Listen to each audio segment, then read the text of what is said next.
আমি গত সরকারের আমলেও জীবন বাজি রেখে ফতোয়া দিয়েছি। আমার বাপ মরহুম দেলওয়ার হোসেন আনসারী রহমতুল্লাহ আলাইহে, যার লক্ষ লক্ষ মুরিদ ছিল, হাজার হাজার বড় বড় আলেম মুরিদ ছিল, আমি বলেছি আমার বাপ যত বড় পীর হোক, আসমানের নিচে সব থেকে বড় পীর, জমিনের উপরে আমার বাপ সব থেকে পীর, যত বড় পীর হোক, মঙ্গল গ্রহের বড় পীরও যদি আমার বাপ হয়, আমার বাপের নামে ভাস্কর্য তৈরি করা হারাম, ভাস্কর্য বানানো হারাম। তো আমার বাপের জন্য যদি, আমার বাপের নামে ভাস্কর্য তৈরি করা যদি হারাম হয়, তো তোমার বাপের জন্য কি হালাল নাকি? তো আমার বাপের জন্য হারাম, তোমার বাপের নামে রাস্তার মোড়ে মোড়ে পাবলিক প্লেসে মূর্তি বানানো হারাম, মূর্তি বানানো হারাম। মুসলমানের টাকায়, মুসলমানের টাকায় কোন নেতা, কোন বাপ, কোন পীর, কোন নেতার ভাস্কর্য হতে পারে না। হ্যাঁ, হিন্দু তার এটা ইবাদত, খোতাবাদের দেশ। আমার কাছে ওরা এখনো অসভ্য, অভদ্র, এখনো কাউয়ার মতো চোখ বন্ধ করিয়া রাস্তার পাশে পাছার কাপড় উঠাইয়া তারা ব্রাশ ফেল, এত বড় অসভ্য। এখনো ওদের দেশের কোন কোন অঞ্চলে 75% লোকের জন্য কোন শৌচাগার নাই। এখনো যারা এই বিজ্ঞানের যুগেও যারা খোলা আকাশের নিচে মলমূত্র ত্যাগ করে চোখ বন্ধ করিয়া, শাশুড়ি এই জায়গায়, বৌমা ওই জায়গায়, শ্বশুর ওই জায়গায়, তারা চোখ বন্ধ করিয়া তারপরে পাছার কাপড় উঠাইয়া মলমূত্র ত্যাগ করে, ওরা আবার আমাদেরকে সভ্যতা শিখাইতে আসে। অসভ্যগুলা আমাদেরকে কি শিখাইতে আসে? সভ্যতা শিখাতে আসে। শুনুন, ধর্মনিরপেক্ষ যদি বলেন, পৃথিবীতে সব থেকে ধর্মনিরপেক্ষ শুকরিয়া জ্ঞাপন করছি। মাহফিল করতে গেলে নানান ধরনের ভয় ভীতির মধ্যে মাহফিল করতে হতো। যদিও দেশে ইসলাম কায়েম হয়নি, কিন্তু অন্তত সেই মনের ভয় আর ত্রাস, এটা নিয়ে মাহফিল করা লাগতেছে না। দেশে ক্যাসিনো, জুয়া চলে, প্রস্টিটিউশনের নানান ধরনের কাজ কারবার চলে, সেটা নিয়ে এত মাথা ব্যথা নাই যত মাথা ব্যথা তফসির আর সিরাত মাহফিল নিয়ে। নেতাদের পিছনে দৌড়াইতে দৌড়াইতে অন্তত 3 জোড়া স্যান্ডেলের তলা খরচ করতে হয়। কোথায় সেই নেতারা আজকে? আল্লাহ, আল্লাহর ওলিদের কথা, ইত্তাকু ফিরাসাতাল মুমিন ফাইন্নাহু ইয়ানজুরু বিনূরিল্লাহ। আল্লাহর ওলিদের দৃষ্টিকে ভয় পাও। তারা তো চোখের, এই চর্ম চোখের দেখে কথা বলে না, তারা অন্তরের দৃষ্টি দিয়ে, আল্লাহর নূর দিয়ে তারা অন্ধকারে দেখে কথা বলে। বাংলাদেশে সাক্ষাৎ একজন আল্লাহর ওলি ছিলেন। শুধু তিনি মুফাসসির নন, শুধু তিনি বিশ্ববরেণ্য মুফাসসির নন, তিনি ছিলেন জবরদস্ত একজন আল্লাহর ওলি। তিনি তার অন্তর দৃষ্টি দিয়ে আজ থেকে দীর্ঘ 18 বছর 15 বছরের আগে বলেছিলেন, সময় এমন একদিন আসবে যেদিন পালানের জন্য ইঁদুরের গর্ত খুঁজে পাবে না। আমি চিন্তা করি মাঝে মাঝে, আল্লাহ, তোমার ওলির কথা কেমনি এরকম সঠিক হয়? যে দেশের রাস্তার পাশের একটা দুর্গন্ধযুক্ত টয়লেট, রাস্তার পাশে দুর্গন্ধযুক্ত একটি পাবলিক টয়লেট থেকে শুরু করে বঙ্গভবন, সেক্রেটারিয়েট, যে দেশের পার্লামেন্ট, সব জায়গায় তার দলীয় লোক দিয়ে ভরে রেখেছে, সব জায়গায় তার দলীয় লোক দিয়া ভরে রেখেছে। আল্লাহ, সেই দেশের প্রধানমন্ত্রী, সেই দেশের মন্ত্রী পরিষদ, সেই দেশের 300 কনস্টিটিউয়েন্সি, 300 আপনার পার্লামেন্টারিয়ান এবং 550 থানার ওসি, এমনকি জাতীয় মসজিদের খতিব সহ পালিয়ে গেছে। পৃথিবীর ইতিহাসে 1000 বছরের ভিতরে এর কোনো নজির নাই, নজিরবিহীন ইতিহাস, নজিরবিহীন ইতিহাস গড়েছে তারা। আমরা আসলে কাউকে আঘাত দিয়ে কথা বলতে চাই না, কিন্তু বহুত নির্যাতিত ছিলাম, অনেক নির্যাতিত ছিলাম। আল্লাহ, এমনও লোক আছে বছরের পর বছর ঘরে ঘুমাতে পারেনি, সন্তানগুলোকে নিয়ে একটু কোলে আদর করতে পারেনি, পালিয়ে পালিয়ে বেরিয়েছে ব্যবসা বাণিজ্য চাকরি নকরি থেকে, তারা অনেক দূরে চলে গিয়েছে এবং তারা ক্ষতিগ্রস্ত হয়েছে, মানসিকভাবে ক্ষতিগ্রস্ত হয়েছে, আর্থিকভাবে। আল্লাহ তাআলার কাছে তাদের জন্য দোয়া করি।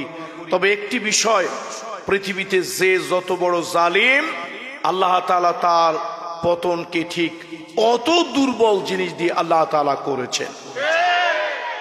নমরুদ ছিল অনেক বড় জালিম, স্বৈরাচার, ডিক্টেটর। সেই নমরুদের পতন হলো মশার মাধ্যমে। ফেরাউন ছিল অনেক বড় স্বৈরাচারী, জালিম, ডিক্টেটর। সেই জালিম স্বৈরাচারীর পতন হলো পানির ভিতরে সুবনি খেতে খেতে। আল্লাহর কি কুদরত! আবু জাহেল ছিল অনেক বড় জালিম, স্বৈরাচার, বড় কোন যোদ্ধা নয়।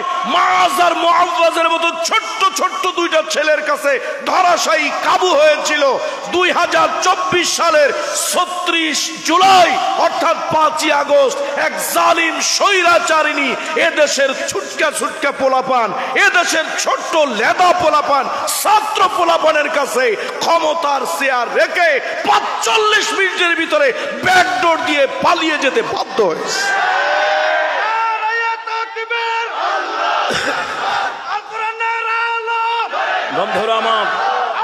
বন্ধুরা আমার, ইতিহাস বলে স্বৈরাচারীদের শেষ পরিণতি কোনো জায়গায় ভালো হয় না। কি হয় না? আল্লাহর ওলি সাইদি সাহেব একটা কথা বলেছিলেন, স্বৈরাচারীরা তাদের পতন ঠেকাতে যা করা লাগে তাই করে, কিন্তু তারপরও তাদের একটা রাস্তা খোলা থাকে যেটা দিয়ে তাদের পতন হয়। আল্লাহ, আমাকে একটা কঠিন সাবজেক্ট দেওয়া হয়েছে, কিন্তু রাত 11টা, আমার তো ঘুমে চোখ ভেঙে যাচ্ছে। কি বলতেছি আন্দাজে মুখস্থ ওরকম মনে হচ্ছে। আল্লাহ, সাতকানিয়া লোহাগাড়ার লোকদেরকে আল্লাহ একটু বেশি করে হেদায়েত দান করুন। ওয়াজ মাহফিল গুলো রাত 10টার পরে করা যাবে না, এবং আমি একটা নিয়ত করে ফেলেছি, আগামী বছর যারা দাওয়াত দিবেন এটা আমি একদম বাই প্রিন্ট লিখে দেব, যদি আল্লাহ আমাকে বাঁচায়। এটা আমার খুব মনের মধ্যে এই বিষয়টা ধরতেছে। আমি বাংলাদেশের, দেশের বাহিরে যত জায়গায় গিয়েছি, মরহুম শহীদ আল্লামা দেলাওয়ার হোসেন সাইদি সাহেবের প্রথম জীবনের খাদেম যারা তাদের অনেকের সাথে আমার দেখা হয়, কথা হয়। তারা খুব আবেগ নিয়ে আমাকে ছোট ভাইয়ের মতো বুকে জড়িয়ে ধরেন এবং অনেক মোহাব্বত করেন।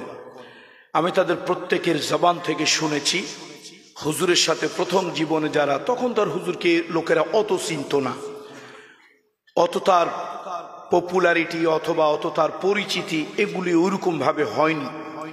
হুজুরের সাথে এক বেডে একসাথে ঘুমিয়েছেন অথবা পাশাপাশি বেডে ঘুমিয়েছেন, এরকম হুজুরের প্রথম জীবনের খাদেম বা সহযোগী, সফর সঙ্গী, তারা আমাকে আবেগ আপ্লুত ভাবে বলেছেন, এমন একটা রাত তারা দেখেননি যে রাত হুজুরের তাহাজ্জুদের নামাজ কাজা হয়েছে। একটা রাতের জন্য নয়। হুজুরের আদতটা এশার পরপরই তিনি বসতেন, মোটামুটি রাত 9:30 10টার মধ্যে মাহফিল শেষ হয়ে যেত, 11টা 12টার মধ্যে যার যার গন্তব্যে পৌঁছে যাওয়া যেত। আমি নিয়ত করছি আগামী বছর থেকে আমি আর প্রধান বক্তা কোথাও হব না বা হতে চাইবো না। 2 নম্বর 3 নম্বর 4 নম্বর যা ইচ্ছা, যত নম্বর, 100 নম্বরের পরে বক্তা দেখ, এশার নামাজের পরে কথা হবে, তাড়াতাড়ি ঘুমাতে যাব। এবং আসলে আমরা জাতির উদ্দেশ্যে কথা বলি, আমরা যদি তাহাজ্জুদের সালাত আমাদের প্রত্যেকের প্রত্যেক রাত্রে পড়া উচিত, কিন্তু আমরা আসলে আপনাদের আবেগের কারণে পারি না। রাত 11টায় স্টেজে উঠেছি, তারপরে 11টা এক্সিট হয়ে যাওয়ার পরে, আর যে সাবজেক্ট তো দিছেন মাশাআল্লাহ, গায়ের ঘাম তো পানি ফেলানো সাবজেক্ট। ভাগ্যিস আবু রেজা নদভী দেশে নাই, সে যদি থাকতো তাহলে তো হার্ট ফিল করে মারা যেত আমার সাতকানিয়ায় এইরকম সাবজেক্ট। তার কারণ হলো বাতিল যারা, তাগুত যারা দিন কায়েমের কথা শুনলে ওদের কলিজার ভিতরে কাঁপন ধরে যায়, যে বলেন ঠিক কিনা। এরা নামে আলেম কিন্তু চরিত্র জাহিলের থেকেও খারাপ। যারা আল্লাহর দ্বীন প্রতিষ্ঠা করতে, আল্লাহর দ্বীনের জন্য প্রতিষ্ঠা না করে বরং বাতিলের তাগুতের দ্বীনকে প্রতিষ্ঠা করার জন্য যারা আন্দোলন রিভলিউশন করে। কোরআনুল কারীমের ভিতরে আল্লাহ তাআলা কি সুন্দর বলেছেন, আল্লাযীনা আমানু ইউকাতিলুনা ফি সাবিলিল্লাহ ওয়াল্লাযীনা কাফারু ইউকাতিলুনা ফি সাবিলিত তাগুত ফাকাতিলু আউলিয়া আশ-শাইতান ইন্না কাইদাশ-শাইতানি কানা যায়ীফা। আল্লাহ তাআলা বলেন যারা ঈমানদার তারা আন্দোলন করে, সংগ্রাম করে, মিছিল করে, ভোট করে, যা কিছু করে সব আল্লাহর রাস্তার জন্য, আল্লাহর দ্বীন প্রতিষ্ঠার জন্য, দ্বীন কায়েমের জন্য। আর যারা নাকি কাফের তাগুতের মতাদর্শ প্রতিষ্ঠার জন্য আন্দোলন করে, সংগ্রাম করে, রিভলিউশন করে তাগুতকে প্রতিষ্ঠার জন্য, আল্লাহ তাআলা বলেন ও দুনিয়ার মুসলমানেরা এই বাতিল তাগুতের বিরুদ্ধে জিহাদ করো, সংগ্রাম করো, ওদেরকে তোমরা হত্যা করো। জেনে রেখে দিও ইন্না কাইদাশ-শাইতানি কানা যায়ীফা। এই শয়তানের চেলা চামুন্ডা যারা আছে, শয়তানের দলের চেলা চামুন্ডা যারা আছে, ওদের শক্তি আসলেই দুর্বল। নিশ্চয় ওদের যত পরিকল্পনা যা কিছু আছে সব দুর্বল। ওয়া মাকারাল্লাহ ওয়াল্লাহু খায়রুল মাকিরিন ইন্নাহুম ইয়াকিদুনা কাইদাও ওয়া আকিদু কাইদা ফামাহিলিল কাফিরিনা আমহিলহুম রুয়াইদা। আল্লাহর দ্বীনের জন্য এই দুনিয়ায় নবী যেন আসতে না পারে, দ্বীন প্রতিষ্ঠা যেন হতে না পারে, সেই জন্য নমরুদ চেষ্টা করেছিল ইব্রাহিম খলিলুল্লাহকে দুনিয়ায় আসতে দেবে না। হাজারো চেষ্টা করে নমরুদ ব্যর্থ হয়েছিল। ইব্রাহিম খলিলুল্লাহ এই দুনিয়ায় এসেছিলেন দ্বীনের দাওয়াত দেওয়ার জন্য।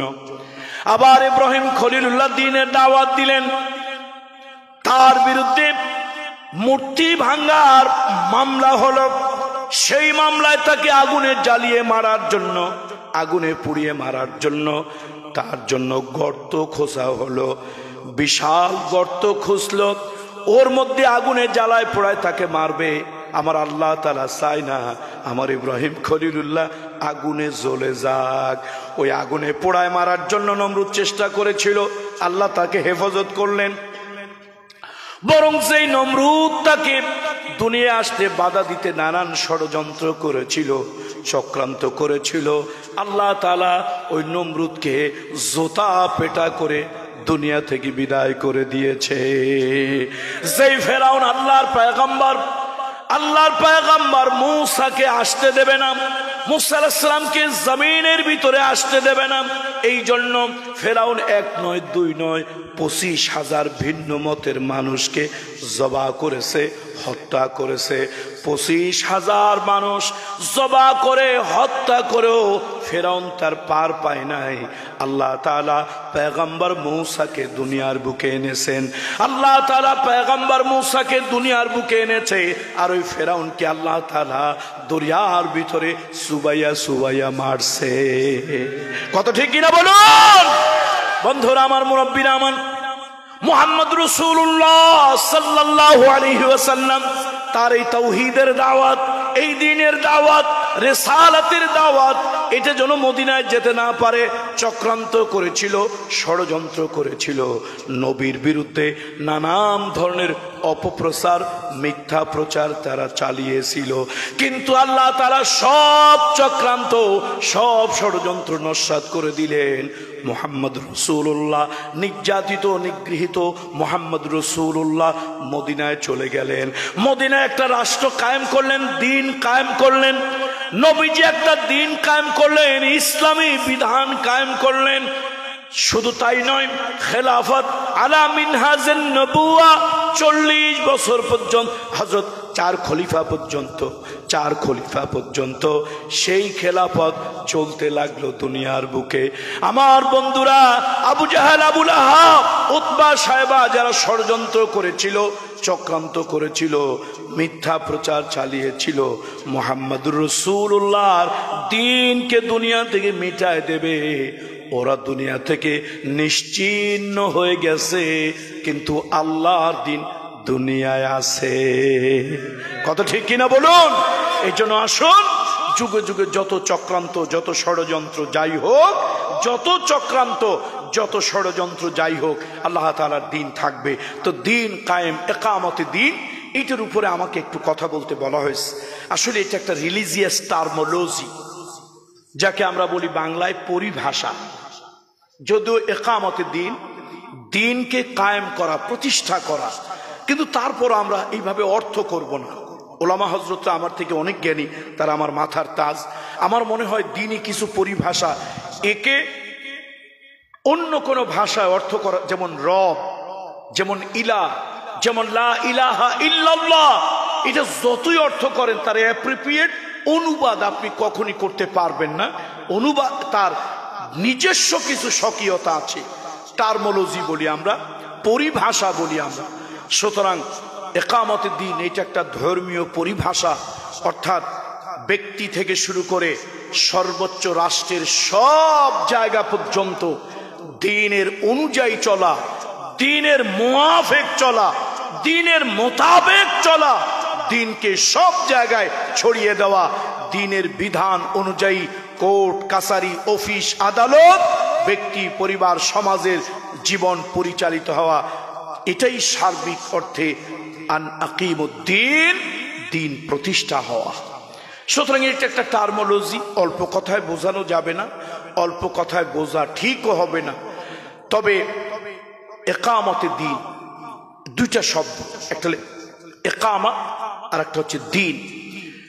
আজ থেকে 750 বছর আগে জগৎ বিখ্যাত একজন ইসলামী স্কলার, যিনি বুখারী শরীফের একটা ব্যাখ্যা করেছিলেন, বুখারী শরীফের একটা সরা তিনি লিখেছিলেন, আজ পর্যন্ত তার থেকে এত উন্নত মানের বুখারীর ব্যাখ্যা পৃথিবীতে কেউ করতে পারেনি। তিনি হলেন হাফেজ ইবনে হাজার আসকালানী রাহিমাহুল্লাহু তাআলা, নওয়ারাল্লাহু মারকাদাহু ওয়া জাআলাল জান্নাতা মাসওয়াহু। হাফিজ ইবনে হাজার আসকালানী রাহমাতুল্লাহ আলাইহি লিখেছেন মা মা'না দ্বীন, দ্বীন কাকে বলে। এখানে তিনি দ্বীনের 12টি অর্থ তিনি এনেছেন। কয়টা অর্থ? দ্বীন কাকে বলে, দ্বীন যেমন মালিক ইয়াউমিদ্দিন, বিচার দিবসের মালিক, আন আকিমুদ্দিন, জীবন বিধান প্রতিষ্ঠা করা। আবার আদ-দীনু আন-নাসিহা, আদ-দীনু হাদিসে আসছে আদ-দীনু আন-নাসিহা, দ্বীন হলো অন্যের কল্যাণ কামনা করা, মঙ্গল কামনা করা, ভালাই কামনা করা, এটা হলো দ্বীন। তো এই যে হাফেজ ইবনে হাজার আসকালানী রাহিমাহুল্লাহু তাআলা, তিনি মা মা'না দ্বীন, দ্বীন কাকে বলে, এর 12টি ব্যাখ্যার ভিতরে একটি বলেছেন আদ-দীন হুয়া আস-সিয়াসা, আদ-দীন হুয়া আস-সিয়াসা, দ্বীন হলো রাজনীতি। দ্বীন মানে কি? খবরদার, এটা আবার কামরুল ইসলাম সাইদ বলছে, এটা বলেন না, তাহলে কিন্তু পাবলিক খুব প্রতিক্রিয়াশীল, এটা নিয়ে অনেক কিছু, অনেক আলোচনা সমালোচনা করবে। দেখুন, তিনি এই অর্থটা এমন এক সময় করেছেন যখন পৃথিবীতে হেফাজত ইসলাম, জামাত ইসলাম, তবলিগ জামাত, তরিকত, অনেক কিছুই পৃথিবীতে ছিল না। আজ থেকে 750 বছর আগে হাফেজ ইবনে হাজার আসকালানী তিনি মা মা'না দ্বীন, দিন কাকে বলে, এই দিনের 12টি যে অর্থ তিনি করেছেন তার মধ্যে আদ-দীনু আস-সিয়াসা, আদ-দীনু আস-সিয়াসা, দিন হলো পলিটিক্স, দিন হলো রাজনীতি। আসলে দিন শুধু মসজিদের ভিতরে থাকা, দিন শুধু নির্দিষ্ট কিছু আমল করার নামই নয়। মানুষের মেন্টাল মোটিভেশন, মানুষের মানসিক পরিবর্তন, রাজনৈতিক পরিবর্তন, সামাজিক পরিবর্তন, রাষ্ট্রীয় পরিবর্তন, তার চিন্তা চেতনার পরিবর্তন ইত্যাদি যদি না হয় তাহলে সেই লোকটা দিনদার হয়েছে এটা আমি মানতে পারি না। আমাদের দেশে অনেক টুপিওয়ালা দাড়িওয়ালা আছে কিন্তু কাজ সম্পূর্ণ দিনের বিরোধিতা করে, তাহলে এই লোকটার ভিতরে কোন দিন? এই লোকটার ভিতরে দিন আছে। আব্দুল্লাহ ইবনে উবাই ইবনে সুলুল, তার ভিতরে যে দিন ছিল এই লোকটার ভিতরে ওই দিন আছে। সে মনে করেছে নামাজ পড়াটা দিন, রোজা রাখাটা দিন, হজ করাটা দিন, এটাই শুধু সে মনে করেছে দিন যে একটা পরিপূর্ণ জীবন ব্যবস্থা। এই জন্য আল্লাহ তাআলা বলেছেন ইন্নাদ-দীনা ইনদাল্লাহিল ইসলাম।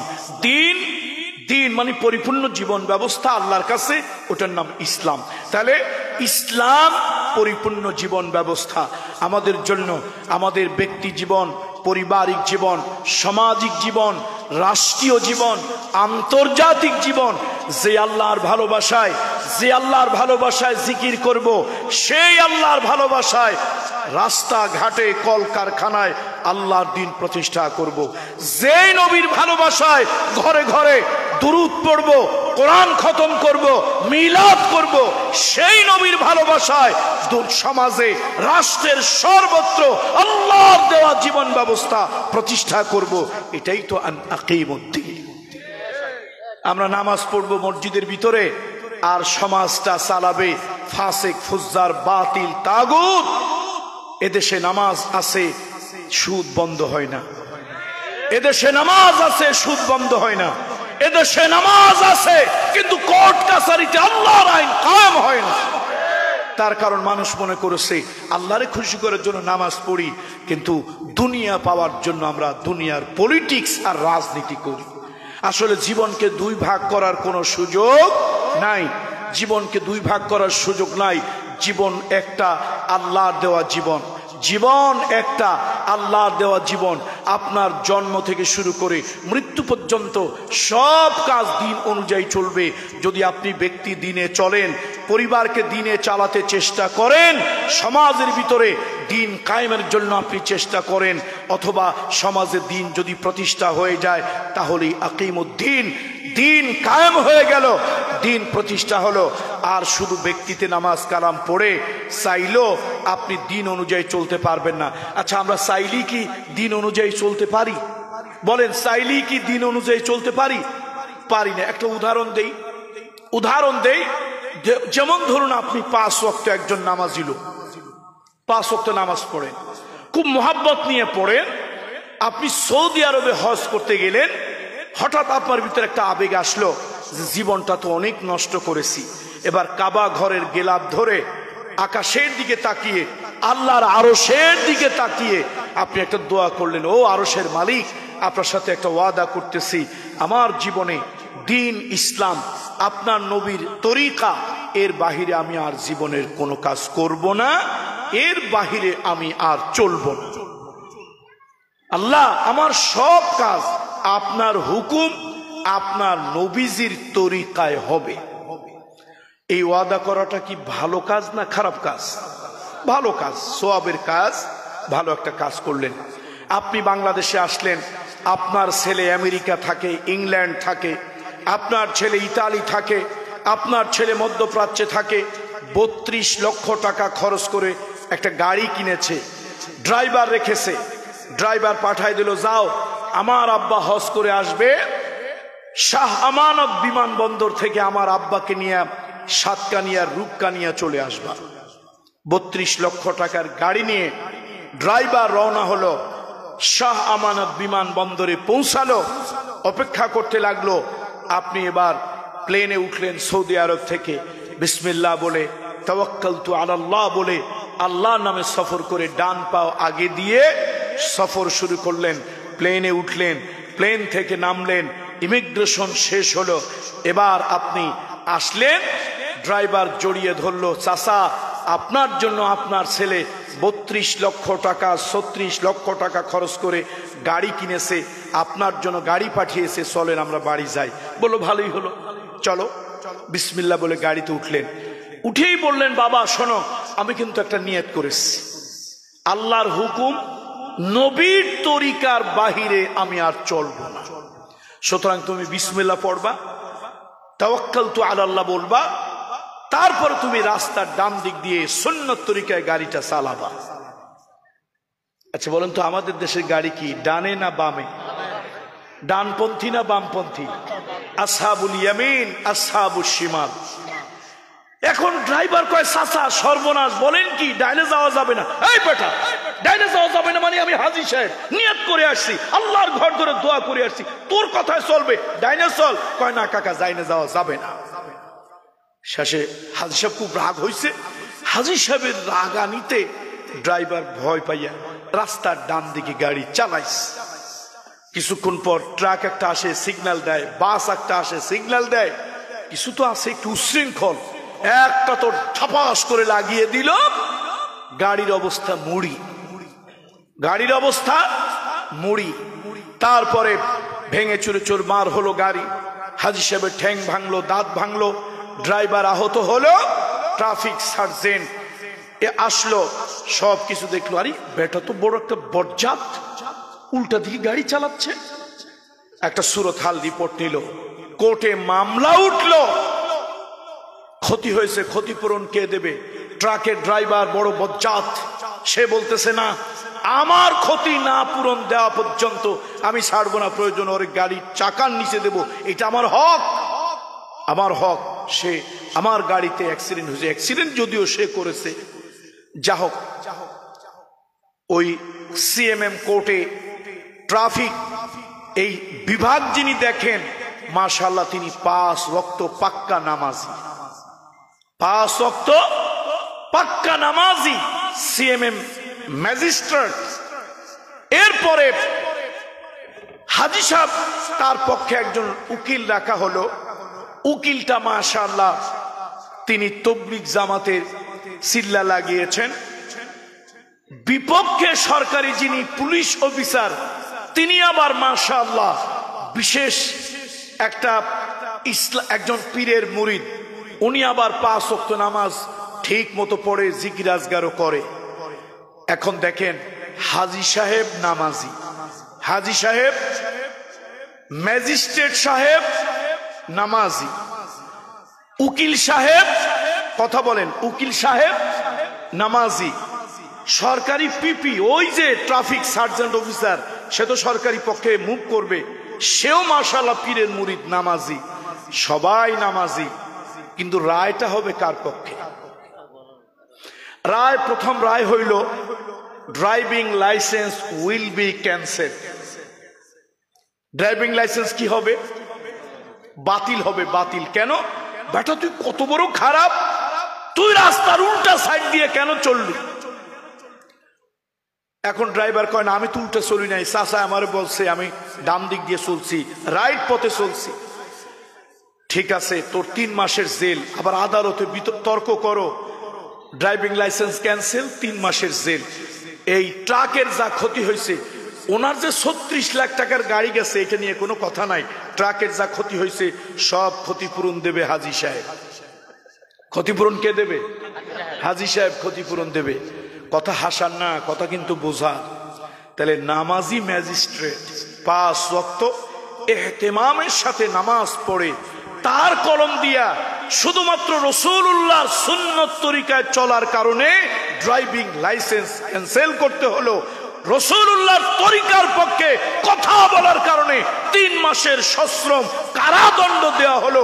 আদালতে দাঁড়িয়ে তুমি কেন সরকারি আইনের বিপক্ষে কথা বললে? আর রাসূলুল্লাহর তরিকায় চলার কারণে নিজের গাড়ি ভাঙলো, এটার কোনো দায় নাই। ট্রাকের ক্ষতি হইল, ক্ষতিপূরণ দিতে হইল। তাহলে পক্ষের উকিল নামাজি, বিপক্ষে যিনি আপনার পুলিশ অফিসার, তিনিও নামাজি। ম্যাজিস্ট্রেট একজন ভালো মানুষ, ইহতিমামের সাথে 5 ওয়াক্ত নামাজ পড়ে, উকিল সাহেব পীরের মুরিদ নিয়মিত সবক আদায় করে। সমস্যা এক জায়গায়, ব্রিটিশের তৈরি করা আইন ক্ষমতায় থাকার কারণে, ব্রিটিশের তৈরি করা আইন কায়েম থাকার কারণে, আল্লাহর দ্বীন কায়েম না থাকার কারণে, রাসূলুল্লাহর সুন্নাত কায়েম না থাকার কারণে একজন নামাজি ম্যাজিস্ট্রেট রাসূলের বিধানের বাহিরে রায় দিলেন। একজন নামাজি পুলিশ অফিসার তার পক্ষে কথা বলল, ওই আল্লাহর নবীর আইনকে অবমাননার পক্ষে কথা বলল। আবার একজন নামাজি হাজী সাহেব তিনি ক্ষতিপূরণ দিতে বাধ্য হলো। নামাজির পক্ষের ড্রাইভার 3 মাসের সশ্রম কারাদণ্ড ভোগ করলো। কথা কি ঠিক কিনা বলেন? শুধু কি প্রতিষ্ঠা নাই? না, কি প্রতিষ্ঠা নাই? দিন প্রতিষ্ঠা নাই, বরং প্রতিষ্ঠা আছে কি? ব্রিটিশের আইন। তাহলে ভাই, দিন প্রতিষ্ঠা মারাত্মক একটা বিষয়, দিন কায়েম থাকা মারাত্মক একটা বিষয়। সুতরাং সে দিন আজকে দুর্ভাগ্য মুসলমানদের জন্য, আল্লাহর নবীরা দ্বীনের দাওয়াত দিয়েছেন, মুহাম্মদ রাসূলুল্লাহ সাল্লাল্লাহু আলাইহি ওয়াসাল্লাম দ্বীনের দাওয়াত দিয়েছেন। এই দ্বীন প্রতিষ্ঠিত হবে, দ্বীন অনুযায়ী সমাজ, রাষ্ট্র, ব্যক্তি, পরিবার চলবে, তাহলে দ্বীনের উপরে চলা সহজ হবে। হুয়াল্লাযী আরসালা রাসূলাহু বিল হুদা ওয়া দীনিল হক, হুয়াল্লাযী আরসালা রাসূলাহু বিল হুদা ওয়া দীনিল হক লিইয়ুযহিরাহু আলা দ্বীনি কুল্লি। শুনতেছেন আপনারা আমার কথা? এটা কোরআন শরীফ থাকলে ভালো হইতো। যাক, আজকে জায়গা গেছে, ভবিষ্যতে স্টেজে কোরআন থাকবে, বারাকা। কোরআন হলো রহমত, বরকত, এটা থাকবে। বন্ধুরা আমার, বলতেছিলাম আল্লাহ তাআলা কোরআনুল কারীমের ভিতরে বলেছেন, আল্লাহ তার নবীকে পাঠিয়েছেন সত্য দ্বীন দিয়ে, লিইয়ুযহিরা আলা দ্বীনি কুল্লি। নবীজি যেন সেই দুনিয়ায় যত দ্বীন আছে সব দ্বীনের উপরে আল্লাহর দ্বীনকে যেন বিজয়ী করতে পারেন। সুতরাং আজকে পৃথিবীতে অনেক ধরনের দ্বীন আছে, জীবন ব্যবস্থা আছে, ধর্ম আছে, কিন্তু ইসলাম পৃথিবীতে বিজয়ী নাই। ইসলাম বিজয়ী না থাকার কারণে দেখেন কি সমস্যা। আমার দেশের ব্রিটিশের আইন দিন হিসাবে, ব্রিটিশের আইন বিজয়ী থাকার কারণে একজনকে খুন করে আর মাফ করে প্রেসিডেন্ট। একজন আরেকজনকে খুন করে, মাফ করে কে? মাফ করে প্রেসিডেন্ট।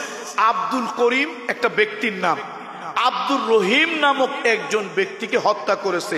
বলেন নাউজুবিল্লাহ, বলেন ইন্না লিল্লাহ। কে হত্যা করেছে? কাকে? আব্দুল করিম। কাকে? একজন ব্যক্তির নাম আব্দুর রহিম, তাকে সে হত্যা করেছে, অন্যায় ভাবে করেছে।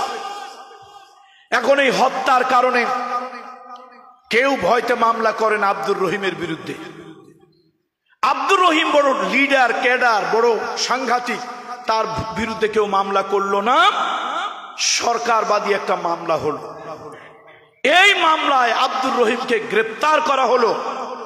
এবার মামলাটা কোর্টে উঠলো। প্রথম উঠলো ম্যাজিস্ট্রেট কোর্ট। ম্যাজিস্ট্রেট কোর্ট সবকিছু দেখে শুনে আব্দুর রহিমকে, কাকে হত্যা করছে? কথা লোকেরা না বললে বুঝবো কাকে? আব্দুল করিমকে হত্যা করার দায়ে আব্দুর রহিমকে ফাঁসির আদেশ দেয়া হলো। ফাঁসি কিন্তু হয় নাই, কি হয়েছে বলেন? আদেশ হয়েছে। এবার এই মামলাটা চলে গেল জজ কোর্টে। জজ সাহেবের কোর্টে অনেক কিছু হলো, বিভিন্ন নিয়মের মধ্যে একটা টাইম ফ্রেম, একটা নিয়ম, রুলস রেগুলেশনের মাধ্যমে জজ সাহেব ভালো মানুষ, তিনিও এই আইনটা বহাল রাখলেন, রায়টা তিনিও বললেন, হ্যাঁ, এই আব্দুর রহিম আব্দুল করিম নামক এক ভদ্রলোককে হত্যা করার কারণে তাকে ফাঁসি দণ্ড দেওয়া হলো। এটা আমিও এটাকে অ্যাকসেপ্ট করলাম। এবার ফাঁসি কিন্তু হবে না, মামলাটা চলে যাবে কোথায়? হাইকোর্টে। হাইকোর্ট থেকে মামলা চলে গেল সুপ্রিম কোর্টে। সুপ্রিম কোর্টে যাওয়ার পরও কিন্তু মামলা ঘুরে যেতে পারে। আচ্ছা, ঘুরলো না, সেখান পর্যন্ত গিয়া মামলাটা রায় বহাল থাকলো, অর্থাৎ আব্দুর রহিমের ফাঁসি আব্দুল করিমকে হত্যা করার কারণে। এখনো কিন্তু ফাঁসি হবে না। ফাঁসি কথা বলেন। এবার মহামান্য রাষ্ট্রপতির কাছে একটা মার্সি পিটিশন, তার কাছে একটা করুণা ভিক্ষা, প্রাণ ভিক্ষা চাইবে। মহামান্য রাষ্ট্রপতি দেখলো, আর এ তো আমার দলের লোক, এ তো হাসেন কেন, আমার দলের লোক। সে মার্সি করে দিল, সে অ্যাকসেপ্ট করলো। এবার হাইকোর্ট, সুপ্রিম কোর্ট, অ্যাপিলেট ডিভিশনে তার ফাঁসির আদেশ বহাল থাকার পরেও সাংবিধানিক সর্বময় কর্তা মহামান্য রাষ্ট্রপতির মার্সি করার কারণে সে আদালত, ওই কোর্ট থেকে, কন্ডেম সেল থেকে সে মুক্তি পেয়ে গেল। এটা হলো মানুষের আইন। কথা বুঝেন, খালি আকিমউদ্দিন আকিমউদ্দিন এটা বললেই হবে না, আগে বুঝতে হবে। আমাদের দেশে কিছু মোল্লা মৌলবী আছে, আল্লামা ইকবালের মতো বলতে হয়, মোল্লা কো ইজাজত মিলে মসজিদ মে নামাজ পড়নে কি, নালায়েক সমঝতে হ্যায় ইয়ে দ্বীন কি আজাদি। এরকম অনেক পকেট ভারী করা পিশাব, অনেক পকেট পূজারি পীর আছে, তারা কয় মসজিদে আজান হয়, মসজিদে নামাজ হয়, জুমার নামাজ হয়, এটাই দিন প্রতিষ্ঠা, এর থেকে বেশি লাগে না। তার মানে দিন যদি প্রতিষ্ঠা হয়, ওনার মুরিদদের 2 নম্বরই কাজ বন্ধ হয়ে যাবে। পীরের দরবারে কুত্তা, ছাগল, গরু আর হাদিয়া আসবে না। এরকম অনেক ব্যবসায়ী, প্রতারক পীর আমরা দেখেছি, নাম বললাম না। বন্ধুরা আমার, দিন কায়েম কাকে বলে দেখেন। মহামান্য প্রেসিডেন্টের সাংবিধানিক সর্বময় ক্ষমতা আছে, তিনি কি করে দিলেন? প্রাণ ভিক্ষা দিয়ে দিলেন, মার্সি পিটিশন অ্যাকসেপ্ট করলেন। বাংলাদেশে এরকম নজির 2, 4, 5টা, 10টা, 20টা হইছে না হয় নাই? গোপনে হইছে না কিছু প্রকাশ্যেও হইছে? গোপনে তো হইছেই, প্রকাশ্যেও 2-4টা হইছে। এবার আসেন আল্লাহর বিধান। আল্লাহর বিধান হলো, আব্দুর রহিম যদি আব্দুল করিমকে ইচ্ছে করে যদি হত্যা করে, তাহলে অবশ্যই তাকে হত্যার বিনিময়ে হত্যা করতে হবে। আর যদি এটা প্রমাণিত হয় ভুলবশত, অ্যাক্সিডেন্ট, দুর্ঘটনাবশত হয়ে গেছে, তাহলে আদালত রায় দেবে ক্ষতিপূরণের জন্য। আর ইচ্ছে করে যদি হত্যা করে, হত্যার উদ্দেশ্যে যদি হত্যা করে, তাহলে প্রথম হলো এই যে আব্দুল করিমকে মারলো, তার কি ক্ষতি হইল? আদালতে আসলো, তার ছোট ছোট 2টা বাচ্চা আছে, তার ঘরের ভিতরে একজন বুড়া মা আছে, ঘরের ভিতরে একজন বুড়া বাবা আছে, তার 32 বছরের যৌবনবতী একজন স্ত্রী আছে। ইসলামী শরিয়াত, আল্লাহর বিধান, আল্লাহর বিধান, কোরআনের বিধান হলো প্রথম ওই রক্তপণ আদায় করো। ওই 2টা মাসুম বাচ্চা যেন অন্তত একটা ছেঁড়া ব্যাগ নিয়ে স্কুলে যেতে পারে, মাদ্রাসায় যেতে পারে। ওই যুবতী নারী তার যৌবনটা ঢাকার জন্য একটা যেন মোটা কাপড় পরতে পারে। ওই বুড়া বাবা, বুড়া মা, বুড়া বয়সে 2টা বাতের ওষুধ লাগবে, 2টা কাশের ঔষধ লাগবে। বুড়া বাবা, বুড়া মার যেন ঔষধের পয়সাটা হয়। এই জন্য আদালত নির্ধারণ করে দেবে কি পরিমাণে ক্ষতি হয়েছে। ওই ক্ষতি আব্দুর রহিম, আব্দুল করিমের পরিবারকে দেবে। কার বিধান? কার বিধান? আল্লাহর বিধান। এটা হলো প্রথম। এবার আদালত বিচার চলল। আদালত সব কিছু শুনে মিলে বলল তাকে ফাঁসি দেওয়া দরকার। আখিরাতের বিচার আখিরাতে হবে, দুনিয়ার বিচার হলো হত্যার পরিবর্তে হত্যার বদলা। আব্দুর রহিম আব্দুল করিমকে হত্যা করেছে, হত্যার বদলা তাকেও হত্যা করতে হবে। আল্লাহর বিধান, তাকে করদান উড়িয়ে দাও। কিন্তু হ্যাঁ, ওই যে আব্দুর করিমের ছোট ছোট মাসুম 2টা বাচ্চা আছে, আব্দুল করিমের বুড়া বাপ আর মা আছে, তারা এসে যদি বলে, আহারে ও আব্দুর রহিম, তুই আমার ছেলেটারে মারলি, নির্মম নিষ্ঠুর ভাবে মারলি, আমার কলজাটা খালি হয়ে গেল, আমার বুকটা খালি হয়ে গেল, আমার পুত্রবধূ বিধবা হয়ে গেল, আমার নাতি দুইটা এতিম হয়ে গেল, তুই এরকম একটা অপকর্ম করলি, আজকে তোরে হত্যা করা হবে। তোরেও যদি হত্যা করা হয় তোর সন্তানগুলো এতিম হয়ে যাবে, তোর বিবি বিধবা হয়ে যাবে, তোর আব্বা আম্মা সন্তান হারা হবে। আমার সন্তানের হত্যার শোধ আমি বুকের ভিতরে চাপা দিলাম, আল্লাহর ওয়াস্তে তোরে আমি মাফ করে দিলাম। যদি ওলি অথবা ওয়ারি যদি মাফ করে দেয়, আল্লাহ বলেন আখেরাতের বিচার পাওনা রইল, আখেরাতের বিচার পাওনা রইল। আপাতত দুনিয়ার বিচারে চূড়ান্ত ফাঁসি না হয়ে জীবনটা ভিক্ষা পেল। তাহলে নিহত মারা যায় আব্দুল করিম, আর ক্ষমা করে দেয় কে? রাষ্ট্রপতি ক্ষমা করে দেয়। এই আইনকে লাথি মেরে ফেলে দেওয়া দরকার। চল বলেন ঠিক কিনা? এটা মানুষের আইন নয়, এটা পশু জানোয়ার ইতর বর্বরের আইন। মাপ যদি করতেই হয় এতিম সন্তান মাফ করবে, মাপ যদি করতেই হয় ওই বুড়া বাবা মা মাফ করবে। এটা হলো আকিমুদ্দিন। দিন যদি কায়েম হয়ে যায়, দিন যদি প্রতিষ্ঠা হয়, দিনের বিধান অনুযায়ী যদি কোর্ট কাছারি চলে, ওয়ামাল্লাম ইয়াহকুম বিমা আনজালাল্লাহু ফাউলাইকা হুমুজ জালিমুন ওয়ামাল্লাম ইয়াহকুম বিমা আনজালাল্লাহু ফাউলাইকা হুমুল ফাসিকুন ওয়ামাল্লাম ইয়াহকুম বিমা আনজালাল্লাহু ফাউলাইকা হুমুল কাফিরুন। আল্লাহ বলেছেন আমার বিধান দিয়ে এই ফয়সালা যারা দেয় না, ওরা জালিম, ওরা ফাসিক, ওরা কাফির। অনেক নামাজি লোকজন আছেন, নামাজ ঠিকই পড়ে, কিন্তু আল্লাহর জমিনে আল্লাহর দিন কায়েম হোক, ইসলামী হুকুমত কায়েম হোক, এই নামাজি মুনাফিকগুলি পর্যন্ত চায় না।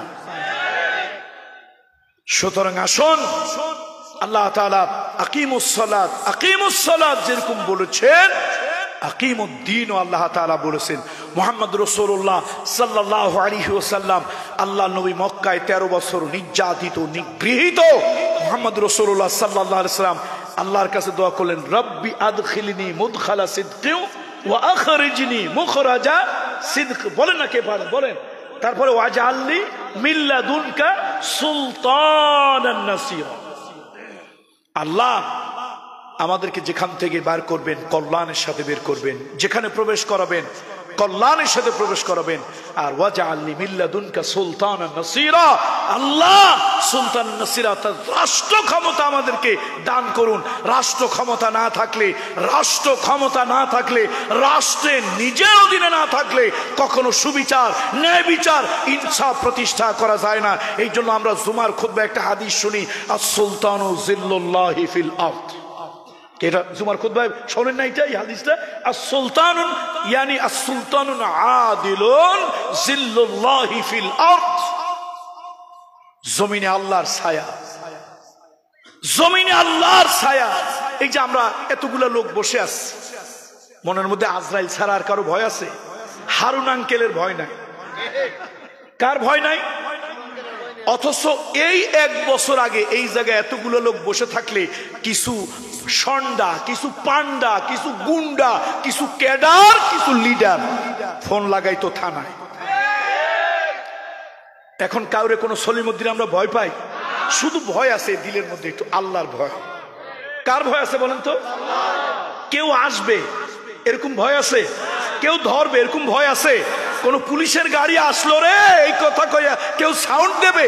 আর দেখ না, পুলিশ তো উল্টা আরো আমাদের কাছে সাহায্য চায়, কয় যে আমরা থানার মধ্যে আমরা অনিরাপত্তাহীনতার ভিতরে আছি, একটু আসেন দয়া করে, একটু আমাদেরকে একটু শেল্টার দেন। কই আপনাদের নেত্রী গেল কই? পালাবো না?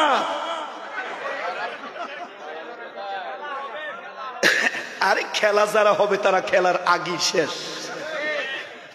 এগুলো সব ফাইজলে। যা হোক, শুনুন ভাই,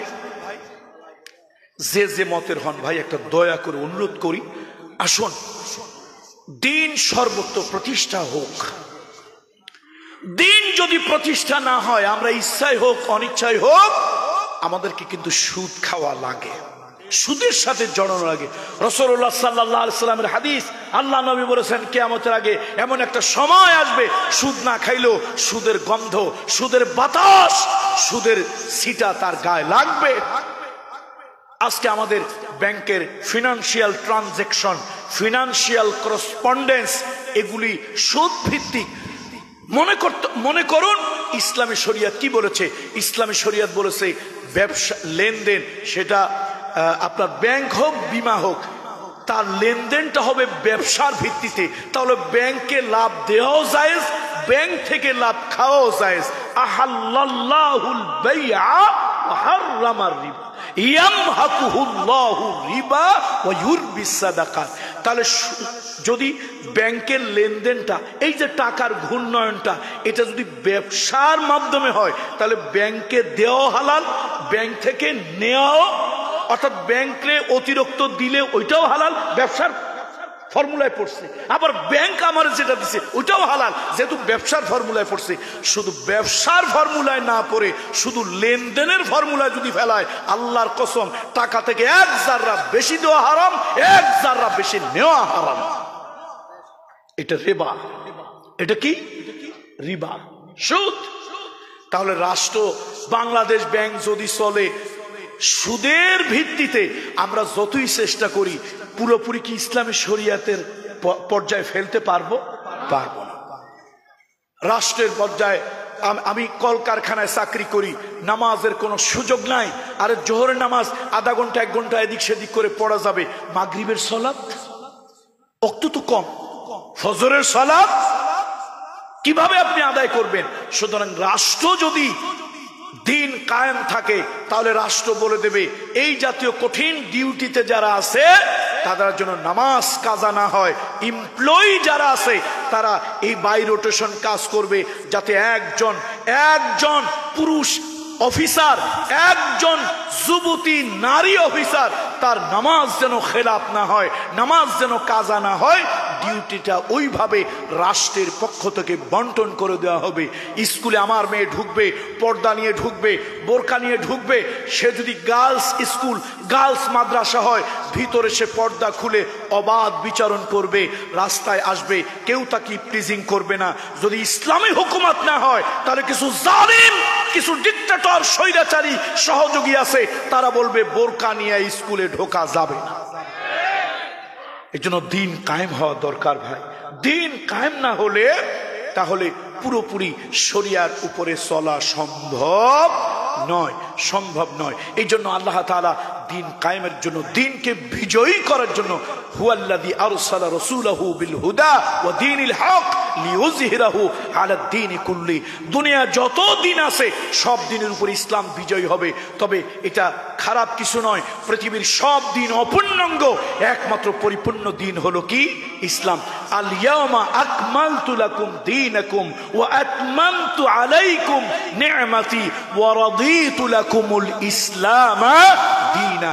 আল্লাহ তাআলা জীবন চলার অনেক পথ আছে, সমাজতন্ত্র আছে, ধর্ম নিরপেক্ষ মতবাদ আছে, জাতীয়তাবাদ আছে, সব মতবাদের উপরে হলো ইসলাম।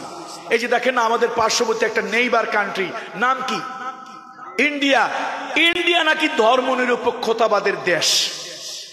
ওরা এখনো অসভ্য, অভদ্র, এখনো কাউয়ার মতো চোখ বন্ধ করিয়া রাস্তার পাশে পাছার কাপড় উঠাইয়া তারা ব্রাশ ফেয়ার করে। এত বড় অসভ্য। এখনো ওদের দেশের কোন অঞ্চলে 75% লোকের জন্য কোন শৌচাগার নাই। এখনো যারা এই বিজ্ঞানের যুগেও যারা খোলা আকাশের নিচে মলমূত্র ত্যাগ করে চোখ বন্ধ করিয়া, শাশুড়ি এই জায়গায়, বৌমা ওই জায়গায়, শ্বশুর ওই জায়গায়, তারা চোখ বন্ধ করিয়া তারপরে পাছার কাপড় উঠাইয়া মলমূত্র ত্যাগ করে। ওরা আবার আমাদেরকে সভ্যতা শিখাইতে আসে।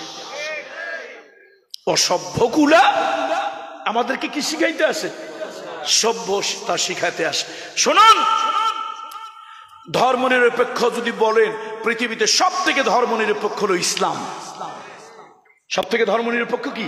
ইসলাম।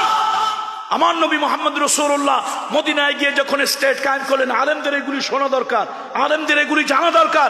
মুহাম্মদ রাসূলুল্লাহ যখন মদিনায় ইসলামী স্টেট কায়েম করলেন, আল্লাহর নবী অমুসলিমদের সাথে একটা হৃদ্রতাপূর্ণ সম্পর্ক, তাদের মুআল্লাফাতুল কুলুব, হৃদয় জয় করার জন্য, তাদের সহানুভূতি নেওয়ার জন্য, তাদের সাথে সম্প্রীতির সেতুবন্ধন রচনা করার জন্য মুহাম্মদ রাসূলুল্লাহ মদিনায় যাওয়ার পরে বাইতুল মুকাদ্দাসের দিকে ফিরে সালাত আদায় করেছেন। কত মাস বলেন, আলেমরা বলেন?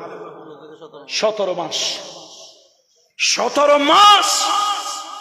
এগুলাই এই ধর্মনিরপেক্ষবাদীদেরকে বলতে পারেন না, বেটা তুই কিসের সাথে ধর্মনিরপেক্ষ কথা বলিস? আরে ইসলামে ঢোক। আল্লাহর দ্বীনের থেকে বড় ধর্মনিরপেক্ষ মতবাদ পৃথিবীতে নাই। ইসলাম কায়েম হলে হিন্দু, বৌদ্ধ, খ্রিস্টান ডিমের ভিতরে যেরকম কুসুম, মাছ পানির ভিতরে যেরকম মাছ, বোটার ভিতরে যেরকম ফল আর ফুল, মায়ের কোলে যেরকম শিশু, অমুসলিমেরা মুসলমানদের স্টেট কায়েম হলে, দিন কায়েম হলে, ইসলাম কায়েম হলে ওই রাষ্ট্রে এর থেকেও বেশি নিরাপত্তা লাভ করবে।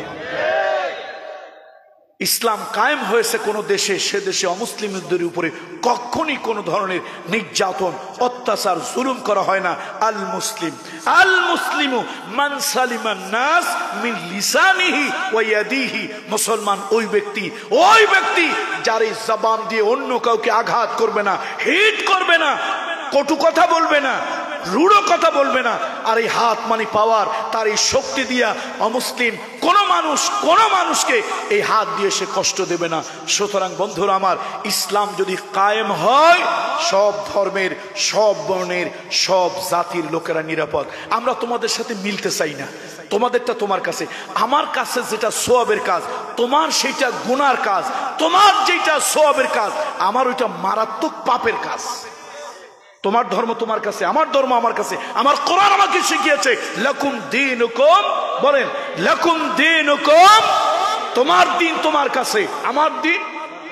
তার কারণ আমার দিনে কোরবানি করা অনেক বড় সওয়াবের কাজ। তোমার যদি আমি কোরবানির দাওয়াত দেই, তোমার চিন্ময় প্রভু না শয়তান, সে উঠে বলবে আমার হেনস্থা করার জন্য, অপমান করার জন্য কোরবানিতে দাওয়াত দিয়েছে। তো তোমার সাথে আমার মিলবে কেমনে? তোমার উৎসব তোমার, আমার উৎসব আমার, তোমার ধর্ম তোমার কাছে, আমার ধর্ম আমার কাছে। আমার দিন শিক্ষা দেয় দুনিয়ার সব মানুষের জীবন, রক্তের, মানবিক অধিকার, নাগরিক অধিকারের নিরাপত্তা।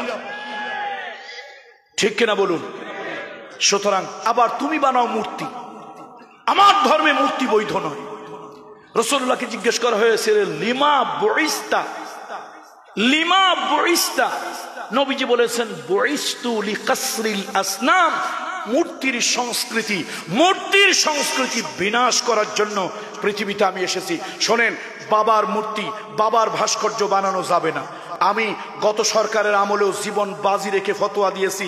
আমার বাপ মরহুম দেলওয়ার হোসাইন আনসারি রহমতুল্লাহ আলাইহে, যার লক্ষ লক্ষ মুরিদ ছিল, হাজার হাজার বড় বড় আলেম মুরিদ ছিল, আমি বলেছি আমার বাপ যত বড় পীর হোক, আসমানের নিচে সব থেকে বড় পীর, জমিনের উপরে আমার বাপ সব থেকে পীর, যত বড় পীর হোক, মঙ্গল গ্রহের বড় পীরও যদি আমার বাপ হয়, আমার বাপের নামে ভাস্কর্য তৈরি করা হারাম, ভাস্কর্য বানানো হারাম। তো আমার বাপের জন্য যদি, আমার বাপের নামে ভাস্কর্য তৈরি করা যদি হারাম হয়, তো তোমার বাপের জন্য কি হালাল নাকি? তো আমার বাপের জন্য হারাম, তোমার বাপের নামে রাস্তার মোড়ে মোড়ে পাবলিক প্লেসে মূর্তি বানানো হারাম, মূর্তি বানানো হারাম। মুসলমানের টাকায় কোন নেতা, কোন বাপ, কোন পীর, কোন নেতার ভাস্কর্য হতে পারে না। হ্যাঁ, হিন্দু তার এটা ইবাদত, আমার কাছে এটা পাপ। তার এটা যদি রাষ্ট্রের নাগরিক হয়, রাষ্ট্রকে কর দেয়, ট্যাক্স দেয়, জিজিয়া দেয়, ইসলামী হুকুমত যদি কায়েম হয়, রাষ্ট্র তার নিরাপত্তা দেবে। নাগরিক অধিকার, হিউম্যান রাইটস, ফান্ডামেন্টাল রাইটস, তার যেই সিভিলাইজ একজন দেশের একটা পিপুল হওয়ার কারণে, একটা মানে সোসাইটির লোক হওয়ার কারণে তার যে নাগরিক ধর্মীয় অধিকার, সেজন্য যদি রাষ্ট্র প্রয়োজন মনে করে, রাষ্ট্রের ধর্মীয় মন্ত্রণালয় তাকে লাগলে 1000টা মূর্তি তার দেবালয়, উপাসনালয় বানিয়ে দেখ, 5 তালা করে দেখ, আমাদের কোনো আপত্তি নাই। তার কারণ নাগরিক, রাষ্ট্র তার ব্যবস্থা করবে। কিন্তু আমরা মূর্তি বানাবো না, আর কাউকে বানাতেও, মূর্তি বানাবো না, কাউকে বানাতে দেব না। কথা স্পষ্ট, ডাইরেক্ট। হাজার হাজার কোটি টাকা খরচ করে বাবার মূর্তি বানাইছে, মূর্তি গেছে কই? আরে দেখলাম একজন আবার তার উপরে প্রস্রাব করে দিয়েছে। পাবলিকের কাজ। ভাইরা আমার, আসুন, দিন প্রতিষ্ঠার প্রয়োজন। দিন প্রতিষ্ঠা না থাকলে মানুষের মৌলিক অধিকার থাকে না। দেখেন আল্লাহ তাআলার দিন কি, আল্লাহ কি বলেছেন? ইন্নাল্লাহা ইয়া'মুরু বিল আদলি ওয়াল ইহসান। বলেন আমার সাথে, ইন্নাল্লাহা ইয়া'মুরু বিল আদলি ওয়াল ইহসান ওয়া ইতা'i যিল কুরবা ওয়া ইয়ানহা আনিল ফাহশাই ওয়াল মুনকার ওয়াল বাগি ইয়াইযুকুম লাআল্লাকুম তাযাক্কারুন। দিন যদি কায়েম হয়, তাহলে দিন প্রথমেই বলল তোমাকে ইনসাফ আদল করার জন্য। সেই দিন ইসলাম যদি প্রতিষ্ঠা হয়, তার আদালতে বিচার হবে, জালিমের বিচার পায়। আর একজন মজলুম আলেম তার পক্ষে সাক্ষী দিতে আসছে একটা হিন্দু বেটারে ধরে আর এক দেশে পুশ ইন করে দিয়েছে। সুতরাং হিন্দু হোক, বৌদ্ধ হোক, খ্রিস্টান হোক, দিন ইসলাম যদি কায়েম হয়, সবাই ন্যায় বিচার পাবে। কেন? দিন ইসলামের সূত্রই হলো ইন্নাল্লাহা ইয়া'মুরু বিল আদল ওয়াল ইহসান। ইহসানটা কাকে বলে? দেখেন, আল্লাহ শুধু আদলের কথা বলতো যে সুবিচার করবা, ন্যায় বিচার করবা। ন্যায় বিচারের সাথে কি করতে বলছে? ইহসান। ইহসানটা কাকে বলে? ইসলাম ইহসান শিখায়ছে। ইহসান কাকে বলে? তুমি চট্টগ্রাম যাচ্ছ, মার্শা কোম্পানির গাড়িতে চড়ে চট্টগ্রাম যাচ্ছ, কোন মহিলা সিট খালি নাই, কোন পুরুষ সিট খালি নাই। এমন সময় একজন গর্ভবতী নারী ওই বাসের ভিতরে উঠেছে, বসার কোনো জায়গা নাই, পিছনের দিক থেকে গিয়া বসবে তারও উপায় নাই। মহিলাটা 6 মাস 7 মাসের গর্ভবতী। তুমি লক্ষ্য করে দেখলা তার হাতের ভিতরে শাখা আছে, তুমি খেয়াল করে দেখলা তার কপালের ভিতরে সিঁদুর আছে।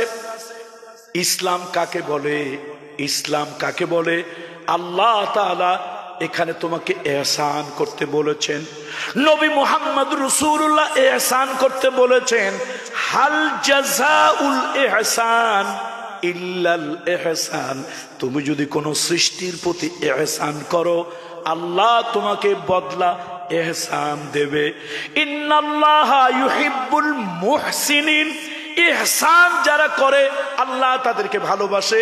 এখন ইহসান কাকে বলে? আপনারা সাধারণ যারা মাদ্রাসায় পড়ে নাই, ইহসান কাকে বলে? ওই যে দেখতেছেন হাতের ভিতরে শাখা নিয়া, কপালের ভিতরে সিঁদুর নিয়া গর্ভবতী একটা মহিলা দাঁড়িয়ে আছে, মহিলাটার কষ্ট হচ্ছে। এখানে হিন্দু তার পরিচয় নয়, এখানে তার পরিচয় হলো সে একজন মানুষ, তার পরিচয় হলো তিনি একজন গর্ভবতী মা। ইসলাম বলে, ও যুবক, ও পুরুষ, তুমি উঠে যাও, উঠে যাও। হিন্দু হোক, বৌদ্ধ হোক, খ্রিস্টান হোক, এই মা একজন গর্ভবতী মা, একজন কষ্ট পাচ্ছে, এই মায়ের প্রতি ইহসান করো, সিটটা ছেড়ে তারে বসতে দাও। এটা ইহসান। স্বপ্রণোদিত হয়ে, কেউ তোমাকে বাধ্য করবে না, স্বপ্রণোদিত হয়ে, স্বেচ্ছা প্রণোদিত হয়ে তুমি সিটটা দিয়ে দাঁড়ালে, হোক হিন্দু, তুমি তার উপরে কি করেছো? ইহসান করেছো। দেখছেন আল্লাহর শব্দ দেখেন, ইন্নাল্লাহা ইয়া'মুরু বিল আদল। আদল হলো সুবিচার। সূরা হুজরাতের ভিতরে আল্লাহ বলেছেন, ওয়া আকসিতু ইন্নাল্লাহা ইউহিব্বুল মুকসিতিন। সুবিচার করো, ন্যায় বিচার করো। আমার দেশের কোর্ট কাছারি আদালতে ন্যায় বিচার ছিল? বিগত 15 বছর ন্যায় বিচার ছিল? ছিল না। বছরের পর বছর একটা লোককে 39-49 দিন রিমান্ডে দেওয়া হয়েছে। আমি বরং বর্তমান সরকারকে বলি, আলেম ওলামাদেরকে ডান্ডা বেরি পরিয়ে আনা হয়েছে, হাতে হ্যান্ডকাপ দিয়ে আনা হয়েছে। জাতির সূর্য সন্তান আলেমদের আপনার কোমরের ভিতরে রশি বানিয়ে আনা হয়েছে। আর সেখানে আমরা দেখতে পাচ্ছি নাস্তিকদেরকে গ্রেপ্তার করা হয়, হাতের ভিতরে কড়া নাই, পায়ের ভিতরে ডান্ডা বেড়ি নাই, মাজার ভিতরে দড়ি নাই। আমরা মানসিকভাবে আহত হই। 2000-এর উপরে প্রাণ দিল, 30,000-এর উপরে চোখ হাত হারাইলো, লক্ষ লক্ষ মানুষ আহত হলো, ক্ষতিগ্রস্ত হলো। আর যে স্বাধীনতা অর্জন করলাম সেই স্বাধীনতায় এদেরকে জামাই আদরে ওকে একটা দরবেশ শয়তান আছেন, একটা দরবেশ শয়তান জামাই আদরে আনা হয়। আরে কোমরের মধ্যে 4 গাছ রশি বানবা, কোরবানির গরু যেরকম এই পাশে একজন রশি ধরে, ওই পাশে একজন রশি ধরে, এই দরবেশ মার্কা শয়তান, এই স্বৈরাচারের দোসরগুলোর এই কোমরের ভিতরে রশি কোরবানির গরুর মতো 2-3টা বাঁধতে হবে। 3-4 পুলিশে ধরে টানাটানি করবে, হাতের মধ্যে হ্যান্ডকাপ থাকবে, পায়ের ভিতরে ডান্ডা বেড়ি থাকবে। তোমরা হিউম্যান রাইটস এর কথা বলো, আমাদের সময় তোমাদের হিউম্যান রাইটস গেছিল কই?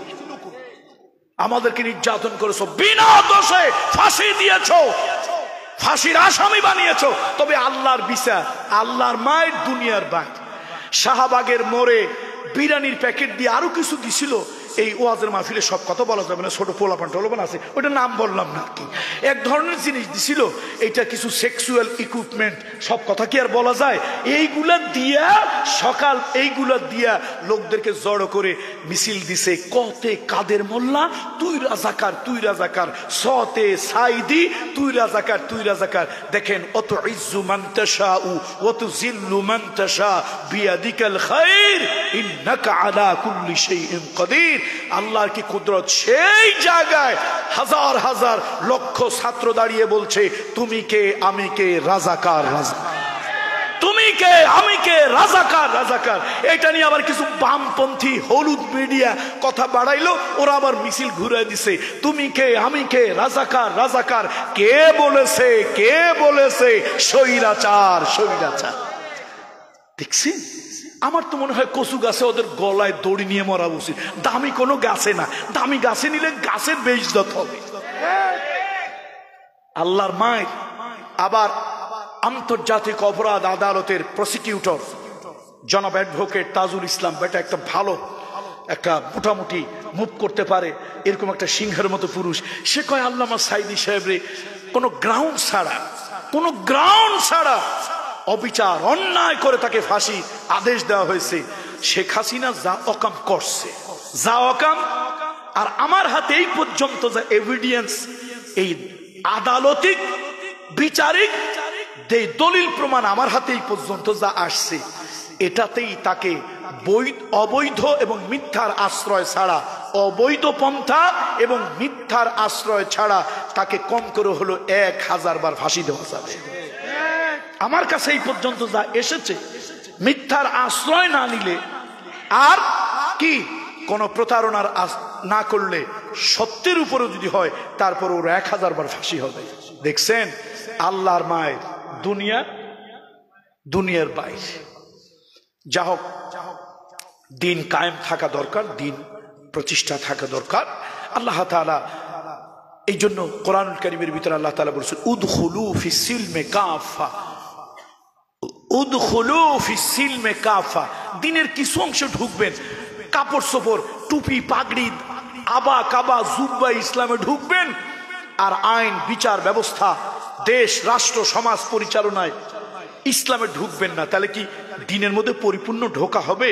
উদখুলু ফিস সিলমে কাফা ওয়ালা তাত্তাবিউ খুতুওয়াতিশ শাইতান ইন্নাহু লাকুম আদুউম মুবিন। এজন্য আসুন, আমরা শয়তানের অনুসরণ করব না। আল্লাহর দিন বাদে, ইসলাম বাদে যত মতবাদ আছে, সব মতবাদ হলো শয়তানের তৈরি করা মতবাদ। এই মতবাদের পক্ষে থাকা যাবে না। সর্বশেষ একটা আয়াতের কথা বলে শেষ করব। দুনিয়ায় সব নবীর শরিয়াত ভিন্ন ছিল, কিন্তু দাওয়াত একরকম ছিল। বলেন, সব নবীদের শরিয়াত কি ছিল? ভিন্ন ছিল, কিন্তু দাওয়াত কিরকম ছিল? একরকম ছিল। শরিয়াত ভিন্ন কেমন? কোন নবীর শরিয়াতে ভাই বোন বিবাহ জায়েজ, যেমন আদম নবীর শরিয়াতে ভাই বোন বিবাহ জায়েজ। যদি ভাই বোন বিবাহ জায়েজ না হইতো, আল্লাহ দুনিয়ায় ওয়াবাসা মিনহুমা রিজালান কাসীরাও ওয়া নিসা ওয়াত্তাকুল্লাহাল্লাযী তাসাআলুনা বিহি ওয়াল আরহাম। আল্লাহ কয়, আমি তোমাদেরকে এক মহিলা এক পুরুষ থেকে সারা দুনিয়ায় ছড়াই দিছি। ওই যুগে যদি ভাই বোন বিবাহ জায়েজ না হতো, পৃথিবীতে মানুষ হইতে পারতো না। আল্লাহ তাআলা বিধান দিলেন, আল্লাহর শরিয়াত, আদম তোমারে 2টা করে বাচ্চা দেব, ওই জোড়ার ছেলে, এই জোড়ার মেয়ে, এই জোড়ার ছেলে, ওই জোড়ার মেয়ে, বিবাহ ক্রস বিবাহ দাও, বিবাহ হয়ে গেল, বিবাহ হয়ে গেল। এবার আল্লাহ তাআলা পৃথিবীতে মানুষ ছড়িয়ে গেল, আল্লাহ এবার আইন করলেন না, ভাই বোন বিবাহ জায়েজ নয়, বৈধ নয়, অবৈধ। আমার শরীয়তে রোজা রেখে কথা বলা, ডাক্তারি, মাস্টারি, কন্ট্রাক্টারি সব করা জায়েজ, না জায়েজ না। কিন্তু বনি ইসরায়েলের শরীয়তে রোজা রেখে কি এগুলি করা যেত? করা যেত না। তাহলে নবীদের শরীয়ত ভিন্ন ছিল, কিন্তু দাওয়াত কয়রকম ছিল? ওয়ালাকাদ বাআসনা ফি কুল্লি উম্মাতির রাসূলা আন ইবুদুল্লাহা ওয়াজতানিবুত তাগুত। আল্লাহ তাআলা পৃথিবীতে যত নবী দিয়েছেন সব নবীরা ভালো করে শোনেন, সিস্তিয়া তরিকা, সাবেরিয়া তরিকা, মুজাদ্দিদিয়া তরিকা, কাদেরিয়া তরিকা, হেফাজত ইসলাম, জামাত ইসলাম, কওমি মাদ্রাসা, আলিয়া মাদ্রাসা, এক করলি পাস করলি, শুনে নাও, ভালো করে শুনে নাও। শরীয়ত আলাদা ছিল, কিন্তু দাওয়াত কয়রকম ছিল? একরকম। আনি আবুদুল্লাহ, বলেন আনি আবুদুল্লাহ ওয়াজতানিবুত তাগুত। সুতরাং আমাদেরও মৌলিক বিষয় এক হতে হবে, দাওয়া আল্লাহ তাআলার ইবাদত, আল্লাহর ইবাদত, তাগুতকে বর্জন করতে হবে, তাগুতকে বর্জন করতে হবে। সুতরাং দিন কায়েম হলেই তাগুত বর্জন হবে, দিন কায়েম না হলে তাগুত কখনো বর্জন হবে না। আল্লাহ তাআলা এই মাহফিলটার প্রতি রহম করুন, যে আল আমিন পাড়া স্পোর্টিং ক্লাব তারা যে এই সুন্দর একটা আয়োজন করেছে, সুন্দর একটা ব্যবস্থাপনা করেছে সিরাতুন নবী, এইটা কবুল করুন। তবে একটু অনুরোধ থাকবে, এত রাত করে নয়। ওয়াজআলনা নাওমাকুম, নাকি নাওমা সুবাতা? নাওমাকুম না নাওমা? ওয়াজআলনা নাওমাকুম সুবাতা। দেখেন আল্লাহর কি কথা। আল্লাহ বলেন পৃথিবীতে যত ওষুধ খাও, মানসিক রোগী, ক্লান্তর রোগী, যত ওষুধ খাও, সব থেকে দামি ওষুধের নাম হলো ঘুম। ওয়াজআলনা নাওমাকুম সুবাতা, তোমাদের ঘুমকে করেছি ক্লান্তির নিবারক। সুতরাং ঘুমটা হওয়া দরকার। বেশি রাত করে মাইক দিয়ে পাবলিককে ডিস্টার্ব করে আমরা এই কাজগুলি করব না। ওয়াজের স্টাইল পরিবর্তন হওয়া দরকার। ওয়াজের স্টাইল, আরেকটা জিনিস মনে রাখবেন, আরেকটা স্টাইল পরিবর্তন হওয়া দরকার। ওয়াজ মাহফিলে আলেম ওলামাদেরকে সভাপতি, ওয়াজ মাহফিলে আলেম ওলামাদের নাম আগে থাকবে, রাজনৈতিক পলিটিক্যাল গেস্ট, তারপরে হলো আপনার ওই যে সরকারি বিভিন্ন প্রশাসনিক অ্যাডমিনিস্ট্রেটিভ গেস্ট যদি আসে তাদের নাম নিচে থাকবে, আপত্তি নাই। কিন্তু আলেমদের নাম কোথায় থাকবে? বলেন আলেমদের নাম কোথায় থাকবে? এটা কি আপনারা আমার সাথে একমত? এই সিস্টেম আগামী বছর থেকে যারা করবে না ওদের ওয়াজে যাব না। আর আরেকটা বিষয়, আপনার যা জোটে তাই খাওয়াবেন, যা জোটে তাই দেবেন। সুদখোর, মদখোর, ইসলাম বিদ্বেষী এদের টাকা দিয়ে কোনো হুজুর হাদিয়া দেবেন না। আর যেই হুজুরের এইরকম অবৈধ টাকা ছাড়া পেট ভরে না, ওইরকম হুজুর দাওয়াত দেওয়া দরকার নাই, কণ্ঠ তার যত বড় ভালো হোক। বলে তোর কণ্ঠ মমতাজের কাছে থাক, তোর কণ্ঠ কোন জায়গায় থাক? মমতাজের কাছে থাক। তোর কণ্ঠ দিয়ে আমার দরকার নাই, তোর কণ্ঠ দিয়ে আমি করবো কি? কোনো দরকার নাই। আমার কণ্ঠ শোনা লাগলে কিয়ামতের দিন দাউদ আলাইহিস সালামের কাছ থেকে শুনবো। সুতরাং আপনারা হাদিয়া যাই দেন, খবরদার স্পষ্ট শরিয়া বিরোধী এবং আলেম ওলামা বিদ্বেষী এইরকম কোন লোকের ঘরে দরকার হলে আলুর চাটনি আর ডাল দিয়ে খাওয়াবেন, তারপরও আলেম বিদ্বেষী, ইসলাম বিদ্বেষী, স্পষ্ট শরিয়াতের খেলাফ করে এরকম কোন বাটপা, টাউটার, জোসর এদের ঘরে আলেমদের থাকা খাওয়ার ব্যবস্থা করবেন না। ওদের টাকা দিয়ে ওয়াজ মাহফিলের দরকার নাই। ওয়াজ মাহফিল গুলো নূর নষ্ট হয়ে যাচ্ছে, ওয়াজ মাহফিল গুলো মরে যাচ্ছে। মাহফিল হচ্ছে গ্রামে গ্রামে, মহল্লায় মহল্লায়, পাড়ায় পাড়ায়, কিন্তু হেদায়েত হচ্ছে না। একমত তো আপনারা আমার সাথে? সবাই এই দাওয়াত পৌঁছে দেবেন। আর আমাকে যারা আগামীতে দাওয়াত দিবেন, আগামী বছর থেকে যদি আল্লাহ আমাকে হায়াতে বাঁচিয়ে রাখে, দেশের আমার নিজ এলাকার বাহিরে যদি দাওয়াত নেই, তাহলে আমার শর্ত থাকবে দ্বিতীয়, তৃতীয়, চতুর্থ যে কোনো বক্তা হিসাবে আমাকে দেন, কোনো আপত্তি নাই, কোনো আপত্তি নাই। আমাকে এশার পরে দিবেন। আমি আলহামদুলিল্লাহ 1-1.5-2 ঘন্টা নির্দিষ্ট সাবজেক্টের উপরে বক্তব্য দিয়ে আমি যাতে তাড়াতাড়ি ঘুমাবো, যেন অন্তত আল্লাহর একটু গোলামি করা যায়। এই পরিবর্তন হওয়া দরকার। অধিক রাতের পক্ষে আমি নই। আল্লাহ তাআলা আমাদের সকলের প্রতি রহম করুন।